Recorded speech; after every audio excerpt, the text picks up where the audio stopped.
미켈란젤로. 이 이름 들으면 뭐가 떠오르세요? 아마 많은 분들이 천재라는 단어를 떠올리실 텐데요. 정말 그렇죠. 르네상스 시대를 대표하는 건 물론이고 인류 역사상 가장 위대한 예술가 중 한 명으로 늘 꼽히는 인물입니다. 자, 그런데요. 어떻게 단 한 사람이 이 르네상스라는 거대한 시대를 대표하는 아이콘이 될 수 있었을까요? 이게 바로 오늘 우리가 한번 깊이 들어가 볼 이야기입니다. 그 여정의 시작부터 저와 함께 가보시죠. 모든 전설에는 그 시적이 있는 법이죠. 미켈란젤로의 이 압도적인 재능은 대체 어디서부터 어떻게 만들어진 걸까요? 그의 어린 시절로 한번 돌아가 보겠습니다.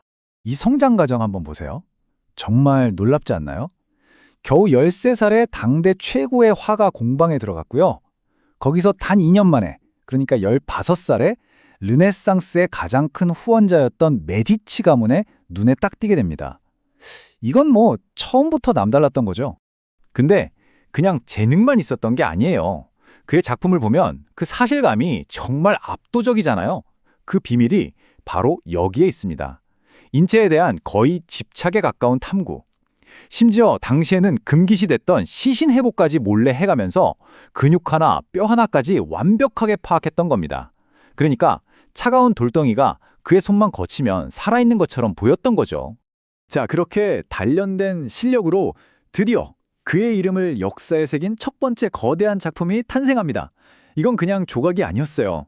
하나의 시대를 상징하는 선언문 같은 거였죠. 바로 이 다비드 상입니다. 피렌체 시가 의뢰해서 만들었는데 사실 이 조각 원래는 다른 조각가가 쓰다가 포기해버린 문제 많은 대리석 덩어리였어요. 근데 미켈란젤로는 그 안에서 이 완벽한 인간을 본 거예요. 그리고 말 그대로 돌 안에서 그를 구해낸 거죠. 크기부터가 어마어마합니다. 무려 5.17m. 이게 어느 정도냐면요. 아파트 2층 높이랑 맞먹는 거예요. 그냥 큰 게 아니라 당시 주변 강대국들 틈에서 어떻게든 자유를 지키려 했던 피렌체 공화국의 그 자부심과 야망, 그 자체를 보여주는 크기였습니다. 근데 다비드상을 보면 그냥 뻣뻣하게 서 있는 게 아니잖아요? 뭔가 되게 자연스러우면서도 긴장감이 넘치죠. 그 비밀이 바로 이 콘트라포스토라는 자세에 있습니다. 한쪽 다리에 무게중심을 두고 몸을 살짝 비틀어서 멈춰있는 조각인데도 곧 움직일 것 같은 그런 에너지가 폭발하기 직전의 느낌을 만들어낸 겁니다. 대단하죠? 그러니까 이 다비드상은 단순히 멋진 조각이 아니라는 거예요. 크게 세 가지 의미가 있습니다. 첫째, 피렌체를 위협하는 적들에게 보내는 우리를 얕보지 말라는 정치적인 경고. 둘째, 골리앗을 이기고 난 후가 아니라 싸우기 직전에 그 긴장감 넘치는 감정을 포착했다는 점. 그리고 마지막으로 인간의 몸을 이렇게까지 완벽하게 표현할 수 있다는 걸 보여준 기술적인 기적이었다는 거죠. 자, 이번에는 스스로를 조각가라고만 생각했던 미켈란젤로에게 억지로 떠맡겨진 거의 불가능에 가까웠던 도전. 바로 시스티나 경당 이야기로 넘어가 볼게요. 이 작업이 얼마나 말도 안 되는 규모였는지 숫자로 한번 보여드릴게요. 일단 그림을 그려야 할 천장 길이만 40.5m입니다. 거의 축구장 절반 길이를 천장에다 그림으로 채워야 했던 거예요.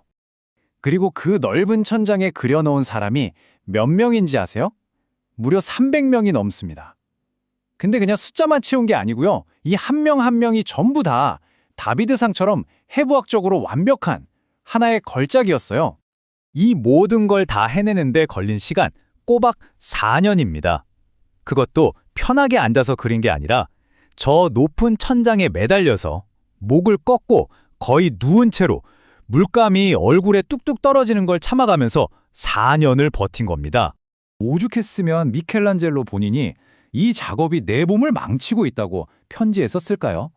실제로 허리도 망가지고 물감 때문에 눈병에도 시달렸다고 해요. 우리가 감탄하는 이 위대한 작품 뒤에는 정말 한 인간의 피와 땀, 고통이 그대로 녹아있는 거죠.